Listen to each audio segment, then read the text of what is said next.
السلام علیکم ورحمۃ اللہ وبرکاتہ، نحمده ونصلی علی رسولہ الکریم، اما بعد فاعوذ باللہ من الشیطان الرجیم، بسم اللہ الرحمن الرحیم، رب اشرح لی صدری ویسر لی امری واحلل عقدۃ من لسانی یفقہوا قولی۔ اللہ کو یاد کرنا، اللہ تعالیٰ کو یاد کرنا خوبصورت ترین کاموں میں سے ایک کام ہے، بہترین عبادات میں سے ایک عبادت ہے۔ قرآن پاک میں اللہ تعالیٰ اس کے بارے میں فرماتے ہیں وَلَذِكْرُ اللَّهِ أَكْبَرُ، اور اللہ کا ذکر بہت بڑا کام ہے، بہت اچھا کام ہے۔ حقیقت یہ ہے کہ انسان جس چیز سے محبت کرتا ہے اس کو ضرور یاد کرتا ہے، اس کا ذکر کرتا ہے، دل ہی دل میں بھی اور زبان سے بھی، کیونکہ جس چیز کی محبت انسان کے دل میں ہوتی ہے وہ چیز زبان پر آ کر رہتی ہے۔ یہ ہو نہیں سکتا کہ ہم اللہ تعالیٰ سے محبت کرتے ہوں، دل میں اس کو یاد کرتے ہوں، پھر زبان سے اس کا ذکر کرنا بھول جائیں۔ ذکر الہی تو بندہ مومن کی زندگی میں غیر محسوس طریقے سے شامل ہو جاتا ہے، اس کی اس طرح عادت ہو جاتی ہے کہ انسان اٹھتے بیٹھتے چلتے پھرتے تنہائی میں سب کے بیچ میں بیٹھ کر اپنے رب کو یاد کرتا رہتا ہے، دل ہی دل میں یا زیر لب وہ اپنے رب کو کسی حال میں بھی نہیں بھولتا۔ اور بھولے بھی کیوں؟ اس لیے کہ اس کی ذات پر رب کے احسانات ہر ایک سے بڑھ کر ہیں، اس کی نگاہیں ہر طرف رب کے کمالات دیکھتی ہیں، وہ ہر طرف رب کی نعمتوں کو دیکھ کر سرشار ہوتا رہتا ہے۔ وہ جس طرف بھی نظر اٹھاتا ہے وہیں اس کو رب کی قدرت اور تخلیق نظر آتی ہے، اپنے سامنے، دائیں بائیں، اوپر نیچے، ہر طرف زمین آسمان، جو کچھ بھی بنا ہوا ہے، جو کچھ بھی پھیلا ہوا ہے، وہ سب اس کے رب کا بنایا ہوا ہے۔ پھر وہ اس رب کو کیسے بھلا سکتا ہے؟ قرآن پاک میں اہل ایمان کو ذکر کرنے کی تلقین کی گئی ہے۔ اللہ سبحانہ وتعالیٰ فرماتے ہیں فَاذْكُرُونِي أَذْكُرْكُمْ، تم مجھے یاد کرو، تم میرا ذکر کرو، میں تمہیں یاد کروں گا۔ ایک اور جگہ پر فرمایا وَاذْكُرْ رَبَّكَ فِي نَفْسِكَ تَضَرُّعًا وَخِيفَةً وَدُونَ الْجَهْرِ مِنَ الْقَوْلِ بِالْغُدُوِّ وَالْآصَالِ وَلَا تَكُن مِّنَ الْغَافِلِينَ، اور اپنے پروردگار کو دل ہی دل میں عاجزی اور خوف کے ساتھ اور آہستہ آواز سے صبح و شام یاد کرتے رہو، اور دیکھنا غافل نہ ہونا، یعنی رب کی یاد سے کبھی بھی غفلت اختیار نہ کرنا۔ ایک اور جگہ پر فرمایا وَاذْكُرُوا اللَّهَ كَثِيرًا لَعَلَّكُمْ تُفْلِحُونَ، اور اللہ کا ذکر کرو کثرت کے ساتھ، بہت زیادہ۔ کیوں؟ لعلکم تفلحون، تاکہ تم فلاح پاؤ، کامیاب ہو جاؤ۔ اس سے پتہ چلتا ہے کہ اللہ تعالیٰ کو یاد کرنا کامیابی کی علامت ہے، اللہ کے ذکر میں کامیابی کی ضمانت ہے۔ مومن مردوں اور عورتوں کی صفت قرآن پاک میں یہی بیان کی گئی ہے کہ وہ بہت زیادہ اللہ کا ذکر کرنے والے ہوتے ہیں۔ سورۃ الاحزاب میں آتا ہے وَالذَّاكِرِينَ اللَّهَ كَثِيرًا وَالذَّاكِرَاتِ، اور اللہ کا ذکر کرنے والے مرد اور اللہ کا ذکر کرنے والی عورتیں جو کثرت سے اللہ کا ذکر کرتے ہیں۔ کثیرن اعد اللہ لہم مغفرۃ واجرا عظیما، اللہ نے ان کے لیے بخشش اور بہت بڑے اجر کا وعدہ کر رکھا ہے۔ اور پھر یہ کہ ذکر کرنے کے لیے کوئی خاص وقت مقرر نہیں، انسان ہر حال میں ذکر کر سکتا ہے، ہر وقت میں ذکر کر سکتا ہے۔ نبی صلی اللہ علیہ وسلم کے بارے میں آتا ہے کان یذکر اللہ فی کل احیانہ، آپ ہر وقت میں، یعنی ہر قسم کے وقت میں، دن میں یا رات میں، صبح میں یا شام میں اللہ کا ذکر کیا کرتے تھے۔ حدیث پاک میں آتا ہے، حضرت ابو موسیٰ اشعری سے روایت ہے مثل الذی یذکر ربہ والذی لا یذکرہ مثل الحی والمیت، رواہ البخاری۔ آپ صلی اللہ علیہ وسلم نے فرمایا اس شخص کی مثال جو اپنے رب کا ذکر کرتا ہے زندہ انسان کی طرح ہے، اور اس کی مثال جو اپنے رب کا ذکر نہیں کرتا مردہ شخص کی طرح ہے۔ گویا ذکر کرنے والا اور نہ کرنے والا ان دونوں کے درمیان اتنا ہی فرق ہے جتنا ایک زندہ اور مردہ انسان میں فرق ہوتا ہے. اور یہ فرق کتنا بڑا ہے. یعنی انسان تو وہی ہوتا ہے، لیکن زندہ انسان میں اور مردہ انسان میں زندگی اور موت کا فرق ہے. بالکل اسی طرح جو شخص اپنے رب کو یاد کرتا ہے، اس کا ذکر کرتا ہے، اس کے اندر ایک زندگی ہے، اس کے اندر ایک خاص خوشی ہوتی، اطمینان ہوتا ہے. اور وہ جو نہیں کرتا اس کا دل مردہ ہوتا ہے، اس کے اندر زندگی کی کوئی امنگ نہیں ہوتی. ایک اور حدیث میں آتا ہے، نبی صلی اللہ علیہ وسلم نے فرمایا، اللہ تعالیٰ فرماتا ہے میں اپنے بندے کے خیال کے مطابق ہوتا ہوں یا خیال کے ساتھ ہوتا ہوں. جو خیال وہ میرے بارے میں رکھتا ہے میں اسی کے مطابق اس کے ساتھ معاملہ کرتا ہوں، اور میں اس کے ساتھ ہوتا ہوں جب وہ مجھے یاد کرتا ہے. گویا ذکر کرنے والے اللہ کی مدد کے مستحق ہوتے ہیں، یعنی اللہ ایسے بندوں کے ساتھ ہوتا ہے جو ذکر کرتے رہتے ہیں. اگر وہ مجھ کو اپنے دل میں یاد کرتا ہے تو میں بھی اس کو اپنے دل میں یاد کرتا ہوں، اور اگر وہ مجھے کسی جماعت میں بیٹھ کے یعنی کسی گروپ میں یعنی پبلک میں بیٹھ کے یاد کرتا ہے تو میں اس کو اس سے بہتر جماعت میں یاد کرتا ہوں، یعنی فرشتوں کی جماعت میں یاد کرتا ہوں. تو گویا فاذکرونی اذکرکم، تم مجھے یاد رکھو میں تمہیں یاد رکھوں گا. تو جو شخص بھی یہ چاہتا ہو کہ اللہ تعالیٰ اس کو یاد رکھے، اس کی مشکل میں اس کی مدد کرے، تو اس کے لیے کیا ضروری ہے کہ پھر وہ ذکر کرتا رہے.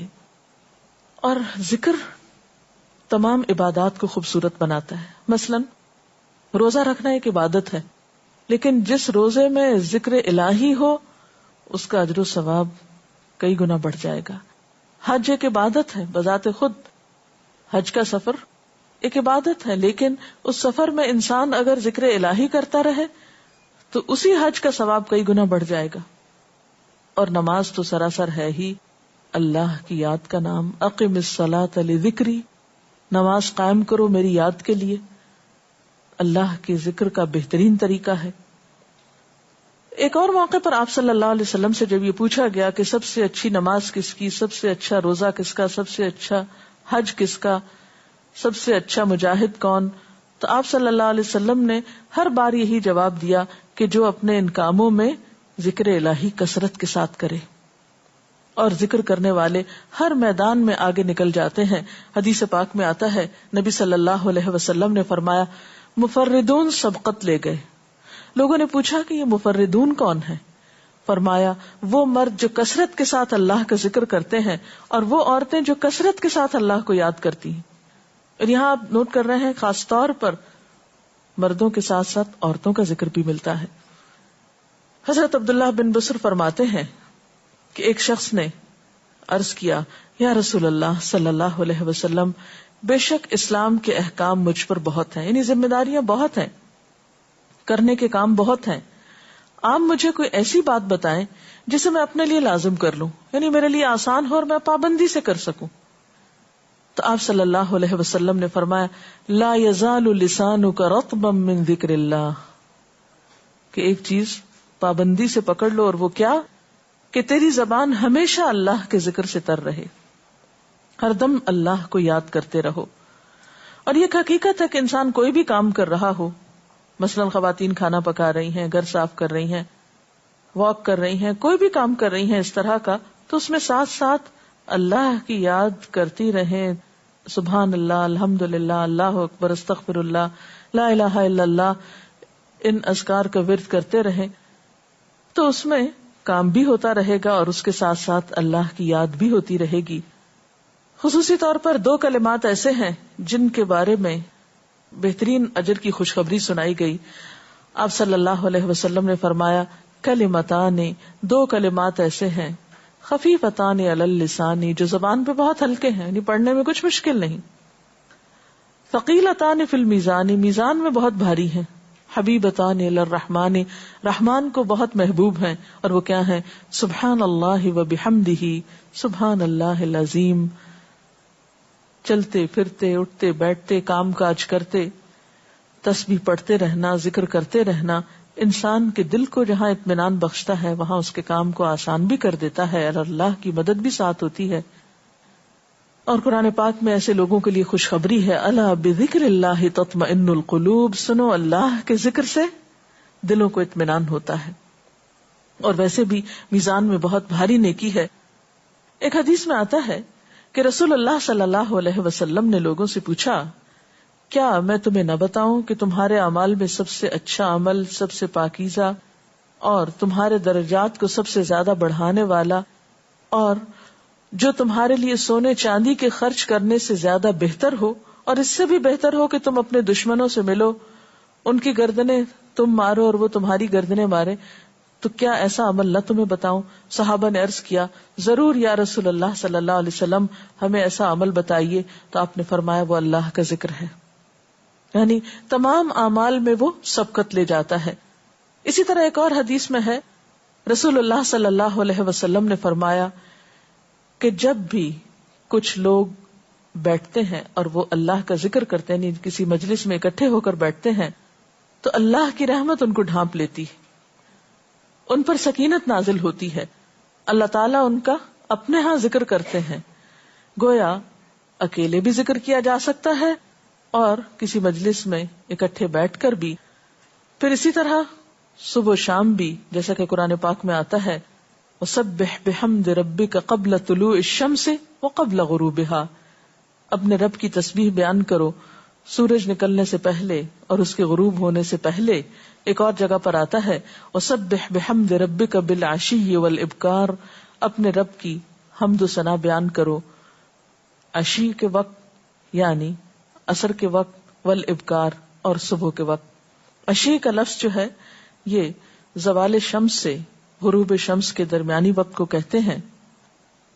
پھر اسی طرح انبیاء علیہ السلام کے بارے میں ہم دیکھتے ہیں، حضرت داؤد علیہ السلام بہت خوبصورت آواز سے، بہت خوبصورت انداز میں اللہ تعالیٰ کا ذکر کیا کرتے تھے۔ حدیث میں آتا ہے کہ اکثروا ذکر اللہ حتی یقولوا مجنون، اللہ کا اتنا ذکر کرو کہ لوگ کہیں یہ مجنون شخص ہے، اس کو کچھ ہو گیا ہے۔ اور حقیقت میں اللہ کا ذکر کرنے والے مجنون نہیں ہوتے، کیونکہ وہ ایک بہت بڑے نفع کا سودا کر رہے ہوتے ہیں۔ لوگوں کی نگاہوں میں ہو سکتا ہے کہ وہ بہت ان کے پسندیدہ نہ ہوں، لیکن اللہ کے محبوب ہوتے ہیں۔ نبی صلی اللہ علیہ وسلم نے ایسے لوگوں کے بارے میں بہت خوشخبریاں دی ہیں، اور سب سے بڑی خوشخبری کیا ہے کہ خود اللہ تعالیٰ کا تقرب انسان کو حاصل ہوتا ہے، انسان کے گناہوں کا کفارہ ہوتا رہتا ہے۔ اور بعض اذکار جو بظاہر تو بہت معمولی نظر آتے ہیں، لیکن ان کا اجر و ثواب اتنا ہے کہ انسان حیران ہوتا ہے کہ اتنے کم کلمات کے بدلے اتنا بڑا ثواب۔ جیسے نبی صلی اللہ علیہ وسلم نے فرمایا کہ الحمدللہ کہنا میزان کو بھر دیتا ہے۔ اب الحمدللہ دو لفظ ہیں، لیکن جو شخص دل سے اس کو ادا کرتا ہے، تملا المیزان، میزان بھر جاتا ہے اس سے۔ سبحان اللہ، الحمدللہ کے کلمات آسمان اور زمین کے درمیان کو پر کر دیتے ہیں۔ اتنا اجر و ثواب ہے ان چھوٹے چھوٹے کلمات کا بھی، لیکن اکثر شیطان ہمیں ان سے غافل رکھتا ہے۔ تو ضرورت اس بات کی ہے کہ ہم کثرت کے ساتھ اللہ کو یاد کرنے والے ہوں، تاکہ ہمارے دین و دنیا کے کام سنور جائیں اور آخرت میں اللہ کے محبوب اور مقرب بندوں میں ہمارا شمار ہو۔ اگر اس سلسلے میں آپ کے ذہن میں کوئی سوال ہے تو آپ کر سکتے ہیں۔ ڈاکٹر صاحبہ، ہمیں آپ بتائیں گے کہ مسنون اذکار کی طرف ہمیں رہنمائی فرمائیے۔ بہت سی کتابیں ایسے ہیں جس میں نبی صلی اللہ علیہ وسلم سے ہر موقع کی مناسبت سے اذکار مذکور ہیں۔ مثلا آپ دیکھیے کہ آپ صلی اللہ علیہ وسلم جب نیند سے بیدار ہوتے تھے تو اس وقت اللہ تعالیٰ کے ذکر سے دن کا آغاز کرتے تھے۔ صبح کے وقت الحمدللہ الذی احیانا بعدما اماتنا وإلیہ النشور۔ پھر اسی طرح بستر سے اٹھنے کے بعد انسان اپنے قضاء حاجت کے لیے اگر واش روم میں جاتا ہے تو اس وقت بیت الخلاء میں داخل ہونے کے وقت کا ذکر ہے۔ پھر بیت الخلاء سے باہر آنے کے وقت نبی صلی اللہ علیہ وسلم جب تہجد کے وقت اٹھتے تھے تو وضو سے پہلے آسمان کی طرف نگاہ اٹھا کر سورۃ آل عمران کی آخری آیات پڑھا کرتے تھے۔ پھر اسی طرح سحری کے وقت خاص طور پر استغفار کا حکم ہے۔ پھر انسان وضو کرتا ہے تو وضو سے قبل اور وضو کے آخر میں ذکر بتایا گیا، اور وضو کے آخر کا ذکر سبحانک اللہم و بحمدک اشہد ان لا الہ الا انت استغفرک و اتوب الیک کا اتنا ثواب بتایا گیا کہ ایسے شخص کے لیے جو پابندی کے ساتھ یہ ذکر کرتا ہے اس کے لیے جنت کے 8 دروازے کھل جاتے ہیں. پھر اسی طرح جب انسان گھر سے نکلتا ہے مسجد کی طرف جاتا ہے مرد حضرات تو گھر سے نکلنے کے وقت کی دعا ہے, پھر اسی طرح راستے میں پڑھنے کی, پھر مسجد میں داخل ہونے کی, پھر مسجد کے اندر, پھر مسجد سے باہر نکلتے وقت, پھر دوبارہ گھر آتے ہوئے بازار سے اگر گزرتا ہے تو اس وقت کا ذکر ہے, پھر گھر میں داخل ہونے کا ذکر ہے, پھر اگر کچھ کھا رہا ہے انسان تو بسم اللہ پڑھ کر کھانے کا آغاز کرتا ہے اور الحمدللہ کے ساتھ پھر اختتام کرتا ہے. پھر اسی طرح چھینک آنے پر ذکر ہے, پھر مرغا اگر آزان دیتا ہے تو اس وقت کا ذکر ہے, پھر مؤذن کی آزان سن کر انسان اس کو جواب دیتا ہے, اس کے بعد کا پھر ذکر ہے. پھر اسی طرح انسان کسی کے ساتھ جب معاملہ کرتا ہے, کہیں وعدہ کر رہا ہے تو اللہ کو یاد کرتا ہے انشاءاللہ کہہ کے. پھر اسی طرح کوئی اچھی چیز دیکھتا ہے ماشاءاللہ کہتا ہے, کہیں استغفر اللہ کہتا ہے.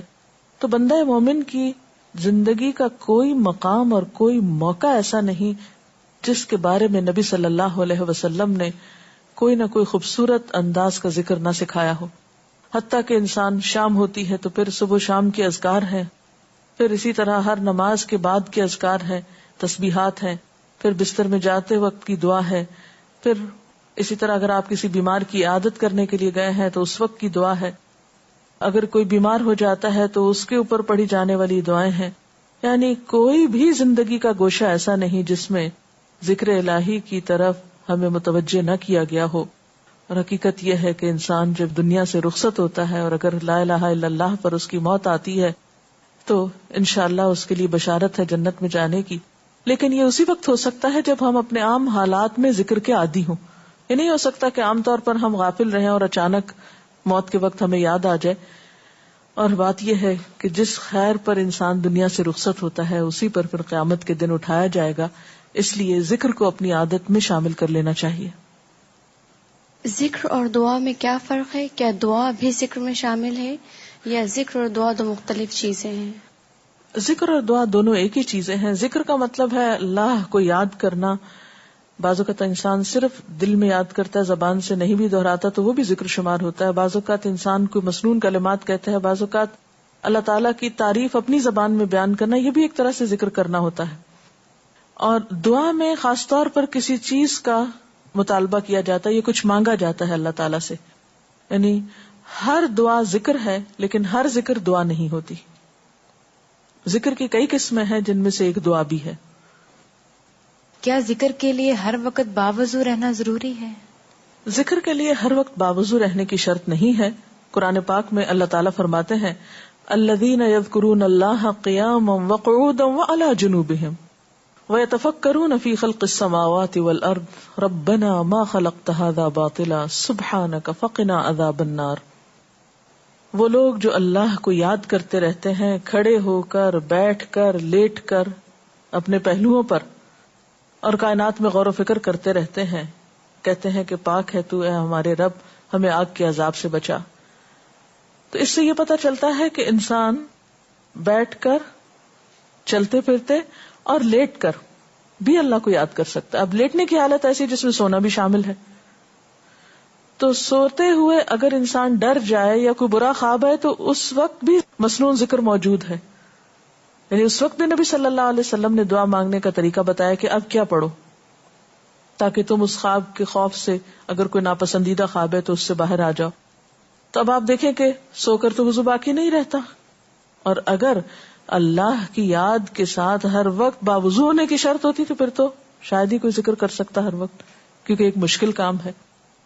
وضو نماز کے لیے شرط ہے, نماز وضو کے بغیر نہیں ہوتی, لیکن ذکر آپ وضو کے بغیر کر سکتے ہیں, اور اس میں درود شریف بھی شامل ہے, آیت کریمہ بھی شامل ہے. ہاں افضل ہے اگر آپ کو توفیق اللہ نے دی کہ آپ وضو کے ساتھ ہیں اور وضو کے ساتھ ذکر کریں, لیکن اگر باوضو نہیں ہے تو ذکر سے آپ کو کوئی چیز روک نہیں سکتی, اللہ یہ کہ آپ بیت الخلاء میں ہیں, اس وقت ذکر نہیں کرنا چاہیے.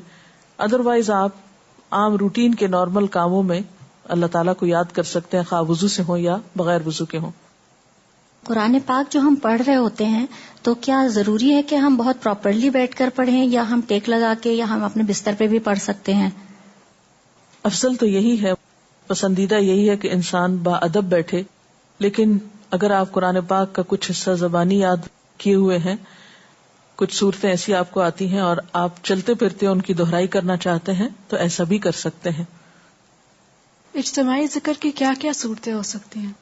اجتماعی ذکر میں قرآن پاک کا پڑھنا، پڑھانا، سیکھنا، سکھانا، اس کو یاد کرنا، یہ تمام چیزیں آتی ہیں۔ قرآن پاک میں جہاں روزے کی فرضیت کا حکم آتا ہے، اس کے اختتام پر دعا کا ذکر بھی آتا ہے۔ جیسے روزہ ایک عبادت ہے، اسی طرح اللہ تعالیٰ سے دعا کرنا بھی ایک عبادت ہے۔ بلکہ دعا کے بارے میں تو یہاں تک کہا گیا کہ الدعاء مخ العبادہ، دعا عبادت کا مغز ہے، نچوڑ ہے، تمام عبادات میں سے بہترین عبادت ہے۔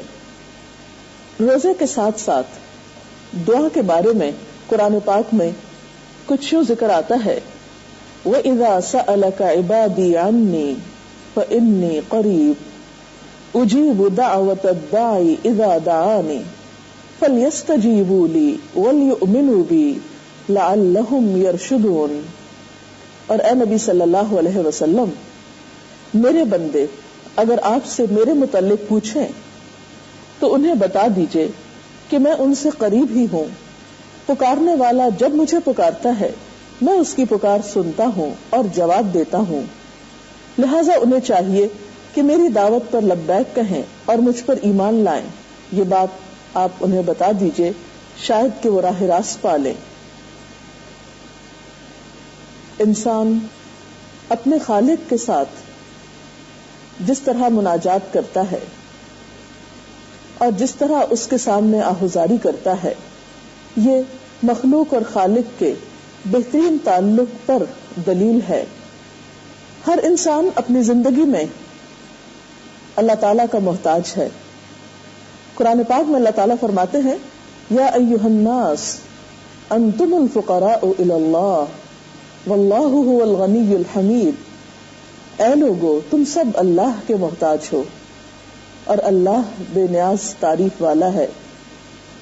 اور اس میں کوئی شک نہیں کہ ہم میں سے ہر شخص ضرورت مند ہے، خواہ کوئی فقیر ہو یا امیر ہو، بادشاہ ہو یا رعایا ہو، جوان ہو یا بوڑھا ہو، ہر شخص کسی نہ کسی طرح ضرورت مند ہے۔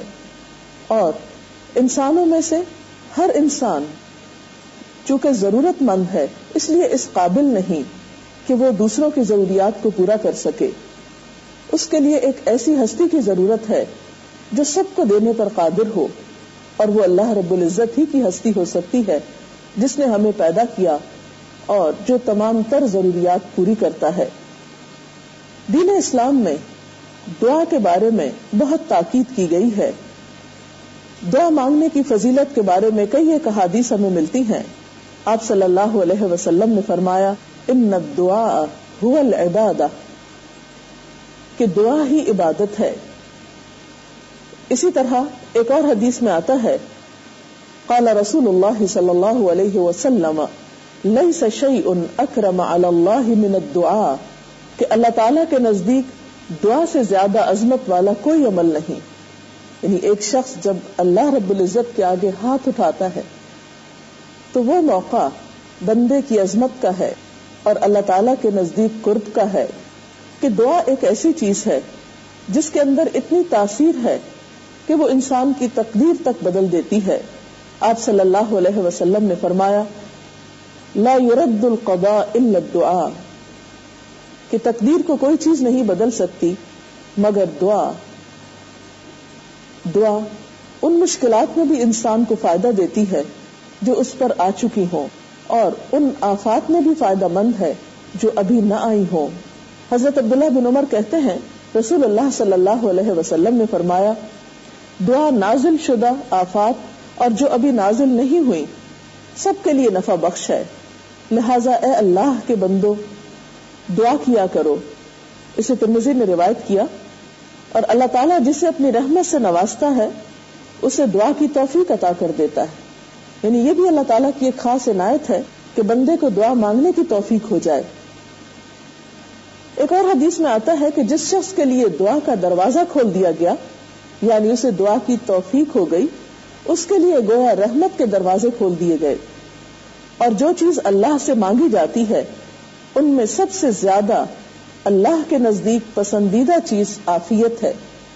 اور عافیت کا مطلب کیا ہے کہ اے اللہ تو مجھے ہر طرح کی آفات اور مصیبتوں اور بلاؤں سے محفوظ رکھ. دعا کرنے والے کو اللہ تعالیٰ محروم نہیں کرتے، کسی نہ کسی شکل میں انسان کی دعا ضرور قبول ہوتی ہے، جیسا کہ اس آیت میں بھی فرمایا گیا اجیب دعوت الداعی اذا دعانی، میں بندے کی پکار کا جواب دیتا ہوں جب بھی وہ مجھے پکارتا ہے.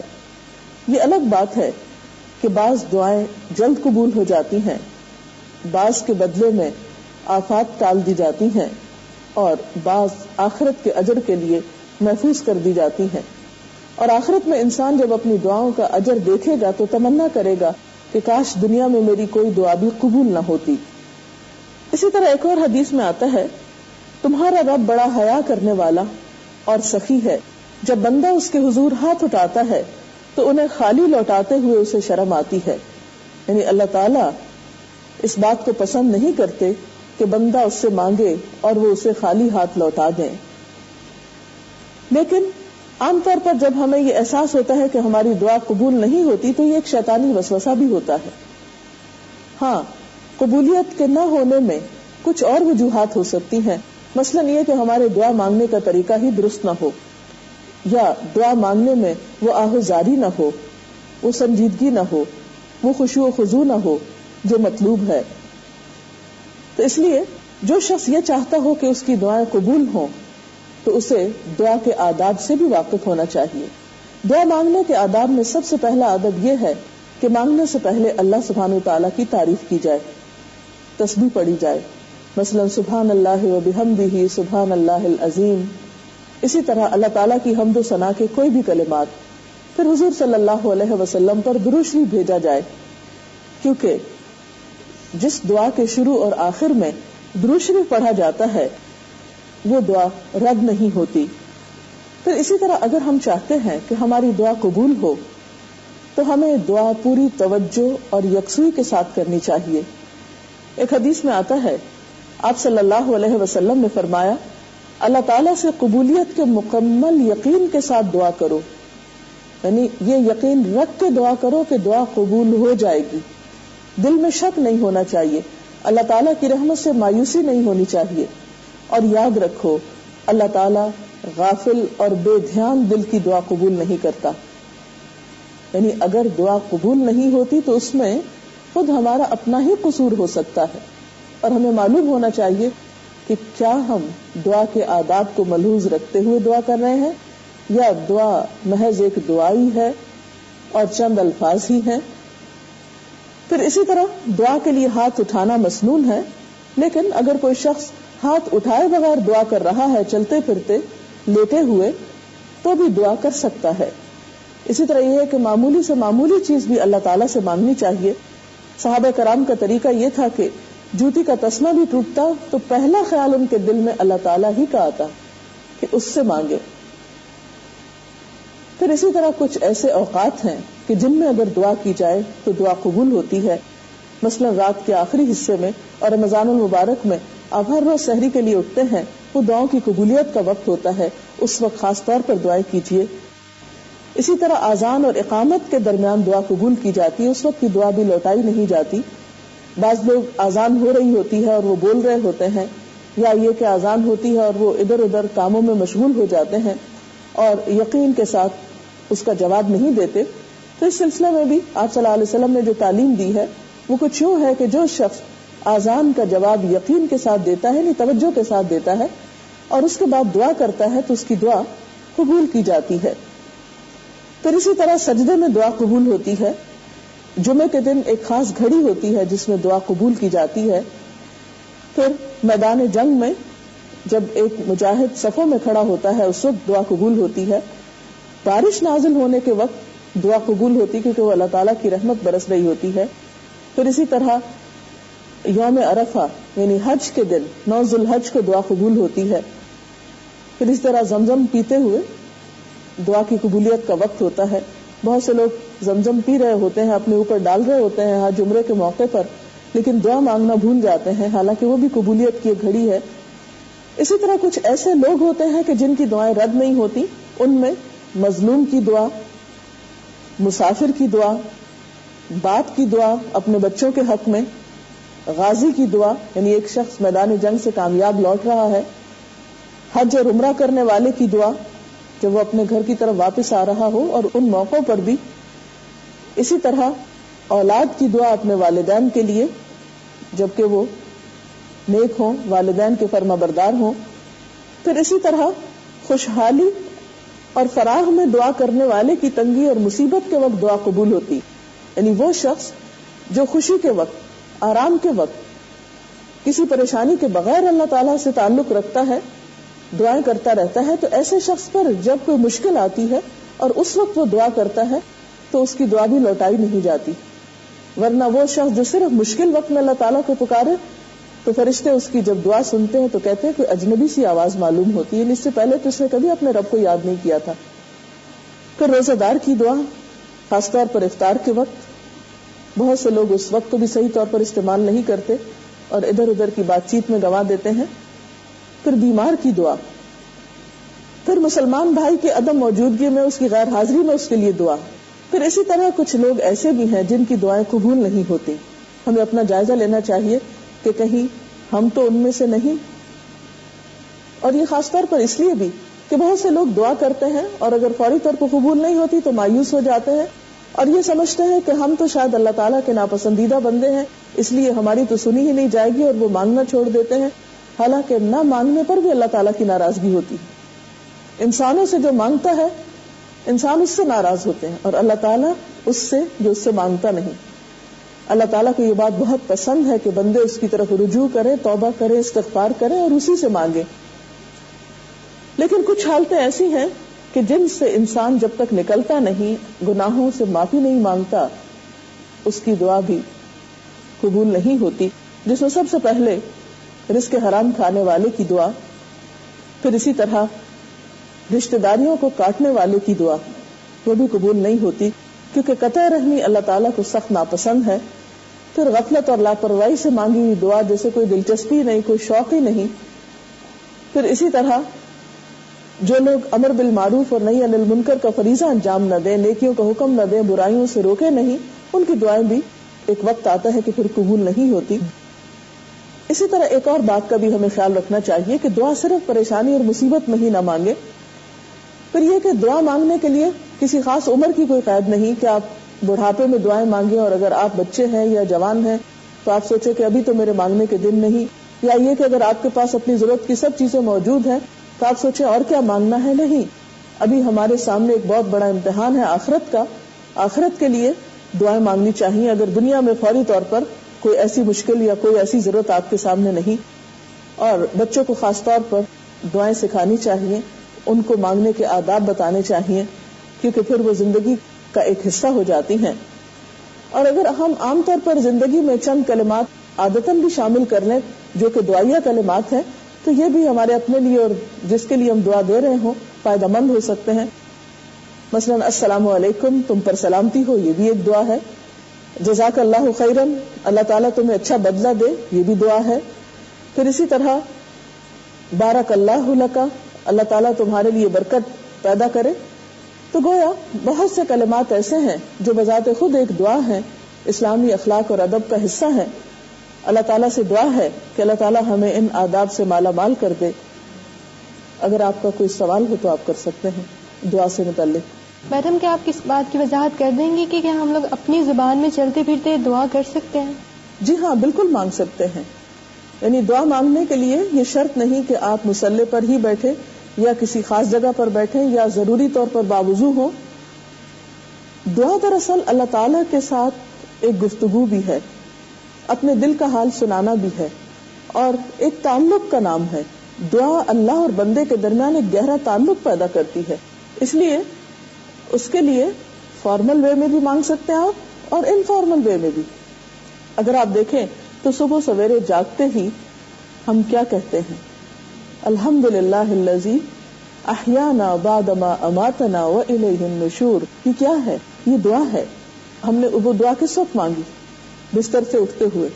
پھر ہم ٹوائلٹ جا رہے ہیں، ہم دعا مانگ رہے ہیں، باہر نکل رہے ہیں دعا مانگ رہے ہیں، وضو کرنے کے بعد دعا مانگ رہے ہیں. یہ سب دعائیں ہم کہاں مانگتے ہیں؟ ان کے لیے نہ تو ہاتھ اٹھاتے ہیں نہ ہی بیٹھتے ہیں. بعض اوقات ہم کھڑے ہو کر مانگ لیتے ہیں، بعض اوقات چلتے چلتے بھی مانگ لیتے ہیں. تو چلتے پھرتے بھی دعا مانگنے میں کوئی حرج نہیں ہے. اللہ تعالیٰ سے انسان کسی بھی وقت کچھ بھی مانگ سکتا. وآخر دعوانا ان الحمد للہ رب العالمین. اللہ رب العالمین، اللہ رب العالمین. وآخر دعوانا ان الحمد للہ رب العالمین. سبحانک اللہم وبحمدک، اشہد ان لا الہ الا انت، استغفرک واتوب الیک. السلام علیکم ورحمۃ اللہ وبرکاتہ.